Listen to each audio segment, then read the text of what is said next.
கால்ல வைக்கும் பொழுது, காலையில வைக்கணும். நைட் வச்சுட்டு படுத்தீங்கனாக்கா, ஜன்னி வந்துரும். அந்த அளவுக்கு உடம்பு வந்து குளிர்ச்சியாகும். இந்த எண்ணெய நம்ம பத்திரப்படுத்தி வச்சிருக்கோம் இல்லையா?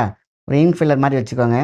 இந்த அதாவது லெஃப்ட் கால் கட்டை விரல் அதில வந்து என்ன பண்றோம் 2 சொட்டு வைக்கிறோம். அப்படியே அதில ஊறிட்டு இருக்குமா? அதே மாரி ரைட்லயும் அதே மாரி வச்சுருங்க. நீங்க பாட்டுக்கு பிரஷ் பண்ணுங்க, உங்க வேலைய பாருங்க.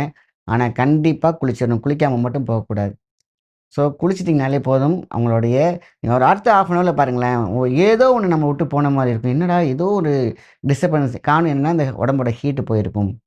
அப்போ எவ்வளோ பெரிய விஷயத்த நம்ம முன்னோர்கள் கண்டுபிடிச்ச ஒரு ரகசியம் பாருங்க. நல்லெண்ணெய் இருக்கு, தேங்காய் எண்ணெய் இருக்கு. ஸோ இதெல்லாம் எங்கெங்கெல்லாம் நம்ம வைக்கணும் அப்படின்னு கேட்டிங்கனாக்கா, சூப்பரா நம்ம முன்னோர்கள் கண்டுபிடிச்ச உயிர் புள்ளிகள் அப்படின்னு சொல்லுவாங்க. நல்லெண்ணெய் வச்சீங்கன்னா, உச்சந்தலையில 2 ட்ராப். அதே இது பார்த்தீங்கன்னா, நீங்க வீட்ல தூங்குறீங்க அப்படின்னா, கண்ணுல ஒரு 1 ட்ராப் போடலாம். சில பேர் கண்ணுல விடுறதுக்கு பயப்படுவாங்க. எனக்கு கண்ணுல விட எனக்கு சங்கடமா இருக்கு சார். அப்ப மூக்குல வந்து ஒரு ட்ராப் விட்டுடுங்க.